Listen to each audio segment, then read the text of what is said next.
நம்ம ஆசீர்வாதமாக இருப்பதை பார்த்து உலகம் இவர்களோடு தேவன் இருக்கிறார் என்பதை அறிந்து கொள்ளும். ஹல்லேலூயா. அதனால் பாருங்கள், எப்பொழுதுமே சோர்வாக இருக்கவே கூடாது. சோர்வாக இருக்கவே கூடாது. ஒரு பலூன் இருக்குதுன்னு வச்சுக்கோங்களேன்.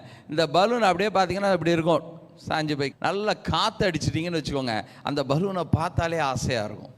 அப்போ ஒரு பலூன் எப்படி காற்று அடிக்கப்பட்டோன்னா அதை எப்படி பார்ப்பதற்கு அழகாகவும் அது அட்ராக்டிவாக இருக்கோ, அதே போல் தேவ மனிதர்களும் மற்றவர்கள் பார்ப்பதற்கு அற்புதமாகவும் அழகாகவும் அட்ராக்டிவாக இருக்க வேண்டும் என்றால் தேவ ஆவியானவரால் நிரப்பப்பட்டு இருக்க வேண்டும். ஹல்லேலூயா.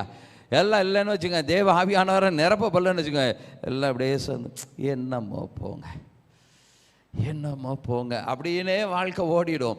அப்போ தேவ ஆவியானவரால் நிரப்பப்படும் போது ஒரு ஆசீர்வாதத்தை நாம் காண முடியும். ஹல்லேலூயா. நிறைய நேரத்தில் ஆசீர்வாதம் எப்படி வருதுன்னே நமக்கு தெரியாமல் ஆசீர்வாதம் என்ன பண்ணுறது அதை பண்ணுறது நம்ம என்ன பண்ணுறோம், உளுந்து ஓடி எதையோ பண்ணிக்கிட்டு உருட்டிக்கிட்டே இருக்கிறோம். ஆனால் ஒன்றுத்துலேயும் ஒரு ஆசீர்வாதத்தையும் ஒரு கனத்தையும் ஒரு மேன்மையும் நாம் பார்க்க முடியவில்லை. ஆனால் என்னமோ பண்ணிக்கிட்டே இருக்கிறோம், அதை பண்ணிடலாமா இதை பண்ணிடலாமா, ஆனால் ஒன்றுமே நடக்க. நீங்கள் ஒன்றே ஒன்று செய்யணும். தேவனுடைய பிள்ளைகளுடைய வாழ்க்கையில் தேவ பிள்ளைகள் ஆசீர்வாதமாக இருக்க வேண்டும் என்றால், தேவனுடைய அபிஷேகத்திலே நிரப்பப்பட்டு இருப்பீர்கள் என்றால், நீங்கள் ஆசீர்வாதமாக இருப்பதை நீங்களும் உணர முடியும், உங்களை சுற்றி இருக்கிறவர்களும் பார்க்க முடியும். அபிஷேகத்தின் மூலமாய் ஆசீர்வாதம், அபிஷேகத்தின் மூலமாய் ஆசீர்வாதம். இந்த அபிஷேகம் என்ன பண்ணுது, நமக்கு ஆசீர்வாதத்தை கொடுக்கிறதா இருக்கிறது. ஒரு மனிதனுடைய அபிஷேகம் அந்த மனிதனை ஆசீர்வாதமாய் வழி நடத்துகிறது. ஒரு மனிதனுடைய அபிஷேகம் அந்த மனிதனை ஆசீர்வாதமாய் மாற்றுகிறது. ஒரு மனிதனுடைய அபிஷேகம் அந்த மனுஷனை மற்றவர்களுக்கு ஆசீர்வாதமாய் மாற்றுகிறது. ஒரு மனிதனுடைய அபிஷேகம் தேவனுடைய நாமத்தை மகிமைப்படுத்துகிறது. ஹல்லேலூயா. எல்லா மனிதர்களுக்கும் அபிஷேகம் வேண்டும்.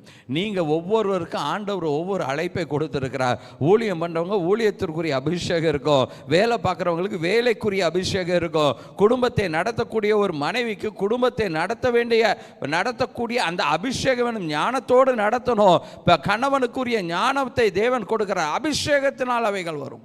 தன்னுடைய பிள்ளைகளை எப்படி வழி நடத்த வேண்டும் என்ற அந்த அபிஷேகத்தை தேவன். அப்போ அபிஷேகன்றது எல்லா மனிதர்களுக்கும் எல்லா தளத்தில் இருக்கக்கூடியவர்களும் உயர்ந்தவர்கள் தாழ்ந்தவர்கள் எப்படிப்பட்டவர்களாக இருந்தாலும் அது எல்லா மனுஷனுக்கும் அந்த அபிஷேகம் தேவைப்படுகிறது.